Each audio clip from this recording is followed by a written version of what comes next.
राधे राधे, जय माता दी। माँ कात्यायनी आप सभी की रक्षा करे, आप सभी की मनोकामनाएं पूर्ण करे। आज नवरात्रि के छठे दिन माँ भगवती के कात्यायनी रूप की पूजा की जाती है। तो आइए आज बड़ी ही श्रद्धा के साथ सुनते हैं माँ कात्यायनी की संपूर्ण कथा। ऋषि कात्यायन के घर पर जन्म लेने के कारण ही माता का नाम कात्यायनी पड़ा। माँ कात्यायनी का स्वरूप अत्यंत चमकीला और भव्य है। इनकी 4 भुजाएं हैं। माँ के दाहिने तरफ की ऊपर वाली भुजा अभय मुद्रा में और नीचे वाली पर मुद्रा में है। बाईं तरफ की ऊपर वाली भुजा में तलवार और नीचे वाली भुजा में कमल का पुष्प सुशोभित है। माँ का वाहन सिंह है। माँ कात्यायनी की भक्ति और उपासना के द्वारा मनुष्य बहुत ही जल्दी और बहुत ही सरलता से धर्म, अर्थ, काम, मोक्ष की प्राप्ति कर लेता है। वह इस लोक में स्थित रहकर भी अलौकिक तेज और प्रभाव से युक्त हो जाता है। माता कात्यायनी की पूजा करने से सभी प्रकार के कष्टों का नाश होता है। माँ दानव पापियों का नाश करने पर अपने भक्तों की रक्षा करती हैं। प्राचीन कथा के अनुसार कालांतर में कात्यायन नाम से कई ऋषि हुए हैं। एक विश्वामित्र मुनि के वंश में जिन्होंने स्रोत गुह और प्रतिकार सूत्रों की रचना की थी। दूसरे गोमिल पुत्र थे जिन्होंने छंदों, वरिशिष्ट, कर्म प्रदीप रचना की थी। और तीसरे कात्यायन वर रुचि सोमदत्त के पुत्र थे जो पाणिक सूत्रों के प्रसिद्ध वार्तिक थे। कात्यायन कत ऋषि के गोत्र में उत्पन्न ऋषियों को कहा जाता है। सबसे पहले कत नामक महर्षि पुत्र ऋषि कात्यायन हुए। इन्हीं कात्यायन के गोत्र से विश्व प्रसिद्ध महर्षि कात्यायन उत्पन्न हुए जिन्होंने भगवती जगदम्बा की कई वर्षों तक कठिन तपस्या की थी। फिर एक दिन प्रसन्न होकर देवी जगदम्बा ने कात्यायन ऋषि को दर्शन दिए और तब कात्यायन ऋषि ने उनसे अपनी पुत्री के रूप में अपने घर जन्म लेने की प्रार्थना की। तब देवी ने कात्यायन ऋषि को यह वरदान दिया कि वह पुत्री के रूप में उनके घर में जन्म लेंगी। और इस प्रकार अपने वचन का पालन करते हुए देवी जगदम्बा ने कात्यायन ऋषि के यहाँ जन्म लिया और फिर महिषासुर दैत्य का वध किया। एक और कथा के अनुसार भगवान श्री कृष्ण को पति रूप में जल्दी और प्राप्त करने के लिए ब्रज की गोपियों ने इन्हीं देवी की पूजा की थी। कालिंदी यमुना के तट पर की थी और देवी कात्यायनी को ब्रज मंडल की अथराष्टी देवी के रूप में भी पूजा जाता है। दरअसल ब्रज की गोपियों सांवले सलोने श्री कृष्ण पर अपना सब कुछ न्यौछावर कर चुकी थी। अब उनके जीवन में इच्छा तो थी तो केवल एक बार श्री कृष्ण के चरणों का कृपा प्रसाद की। सोते जागते उठते बैठते खाते पीते हर समय यानी कि जीवन का प्रत्येक गति में उन गोपियों के तो मन में श्री कृष्ण ही बस गए थे।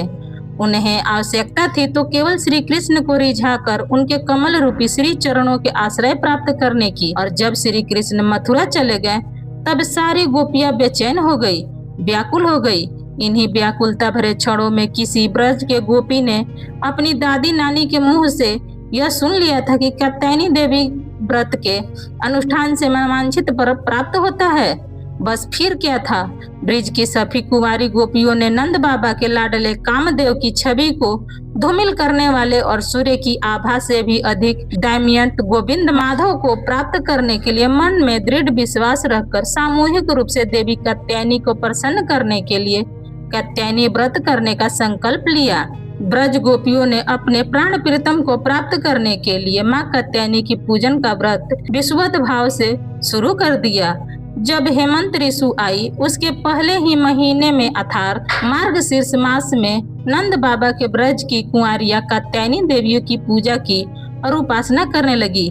वे केवल हयवांश ही खाती थी। वे कुंवारी गोपियां पूर्व दिशा का सूरज लाल होते होते यमुना जल में स्नान कर लेती थी, यानी ब्रह्म मुहूर्त में उठ जाती और तट पर ही देवी का बालुका से मूर्ति बनाकर सुगंधित चंदन पुष्प, तरह तरह का नैवेद्य, धूप दीप, छोटी बड़ी भेंट की सामग्रियां, आम, अशोक के पल्लू, फल और चावल आदि से उनका पूजन करती थी। कात्यायनी महामय, महायोग, योग, नंदीश्वर, नंद, गुप्त सम, देवी पति में कुमरते नमः इति मंत्रम, जत्यपन, पूजम चक्र, कुमारी कहा। इस तरह मंत्र का जाप करती हुई वे कुमारी गोपियां देवी कात्यायनी की आराधना किया करती थीं। इस तरह उन गोपियों का जिनका मन श्री कृष्ण के प्रति न्यौछावर हो चुका था, जिनका तन मन श्री कृष्णमय हो चुका था, इस संकल्प के साथ उन्होंने 1 महीने तक देवी कात्यायनी की भली भांति पूजा की। इस प्रकार की नंद नंदन श्याम सुंदर ही हमारे पति हो। वे प्रतिदिन ब्रह्म मुहूर्त में ही नाम ले लेकर एक दूसरी सखिया को पुकार लेती और फिर एक दूसरे के हाथ में हाथ डालकर ऊंचे ऊंचे स्वर से भगवान श्री कृष्ण की लीला और नामों का गान करती हुई यमुना जल में स्नान करने के लिए जाती।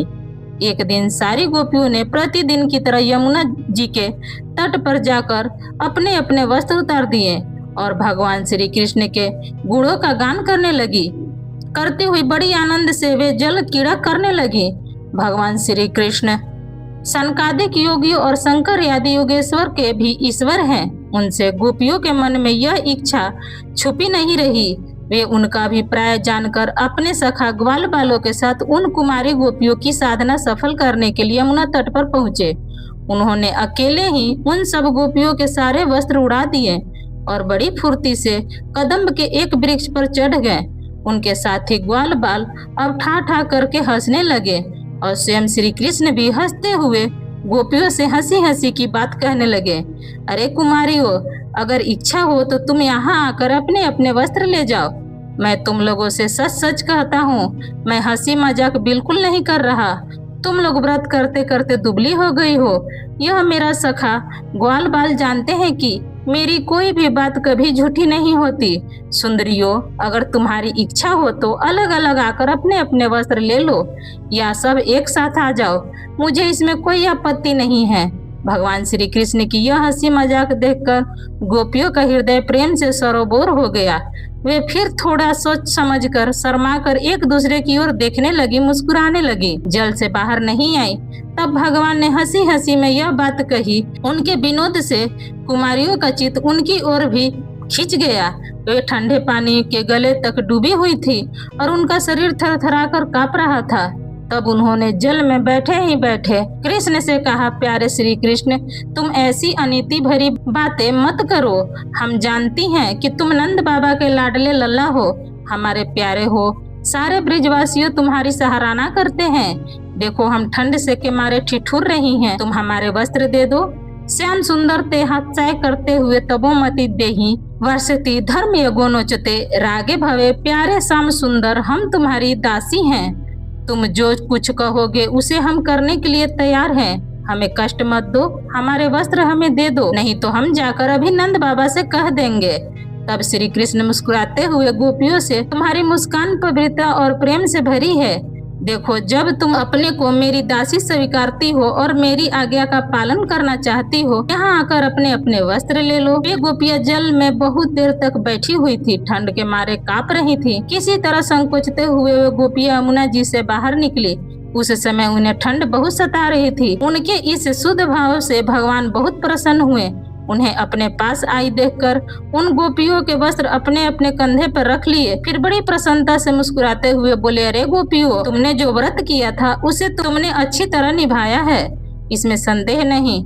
लेकिन यह अवस्था वस्त्रहीन होने का तुमने जल में स्नान किया है, इससे तो जल और अधिराष्ट्रीय देवता वरुण और यमुना जी का अपराध हुआ है।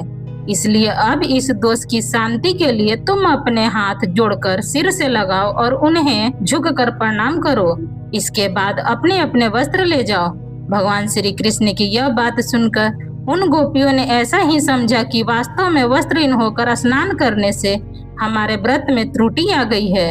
अब उसकी निर्वात पूर्ति के लिए उन्होंने समस्त कर्मों के साक्षी श्री कृष्ण को नमस्कार किया, क्योंकि उन्हें नमस्कार करने से ही सारी गलतियों और अपराधों का मर्जाना हो जाता है, सब क्षमा हो जाता है। जब यशोदानंद भगवान श्री कृष्ण ने देखा कि सब की सब कुंवारी गोपियां मेरी आज्ञा के अनुसार प्रणाम कर रही हैं, तब वे बहुत प्रसन्न हुए। उनके हृदय में गोपियों के प्रति करुणा उमड़ आई और फिर उन्होंने उनके वस्त्र दे दिए। श्री कृष्ण ने गोपियों से छल भरी बातें की, उनका लज्जा संकोच छुड़ाया, हंसी और उन्होंने कठपुतलियों के समान नचाया, यहाँ तक कि उन्हें वस्त्र ही भी हर लिए। फिर भी गोपी उनसे रूठी नहीं। उनकी इन चेष्टाओं को उन्होंने दोषी नहीं माना, बल्कि अपने प्रियतम के संग से वे तो बहुत ही प्रसन्न हो गई। गोपियों ने अपने अपने वस्त्र पहन लिए। लेकिन श्री कृष्ण ने उनके चित्त को इस प्रकार अपने वश में कर रखा था कि वे वस्त्र पहनने के बाद भी वहां से एक कदम भी आगे नहीं बढ़ पाई।